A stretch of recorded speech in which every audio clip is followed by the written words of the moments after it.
9 అవుతుంది. ఆ సన్ ఇంకా ఉన్నాడు, పోతున్నాడు. చల్లగా పైకి వెళ్ళి చలి చలి చలి చల్లగా కొడుతుంది. వావ్! సూర్య భగవాన్ గిఫ్ట్ ఇచ్చావు. గివ్ మీ మై మన్మడు, మై పెద్ద మై బిగ్ సన్ గిట్ల గివ్ మీ మన్మడు కొడుకు నువ్వు. తిరుగుతుంది దేశంలో. ఎన్ని తిరగాలని నాకు దేవుడు రాసిపెట్టాడో ఏమో, ఎన్ని తిరుగుతున్నానో ఏమో.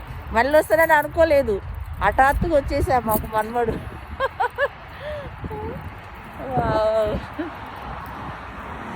చలి చలి చలి చలి చలి. డాన్ లండన్ అంటే ఇక చూడండి ఇలా ఉంటుంది బాబోయ్. వాస్వర్డ్ లండన్ గిట్లా లండన్ వాస్వర్డ్ మా క్రాంతి ఉన్న ఏరియా. ఇక్కడంతా వాళ్ళు ఇంగ్లీష్ వాళ్ళు మొత్తం సామ్గా గార్డెన్స్ సైడ్ మన బంజారా హిల్స్ హ్యాబిట్స్ కాదు బంజారా హిల్స్ ఫిలిం నగర్ అక్కడ ఉన్నట్టు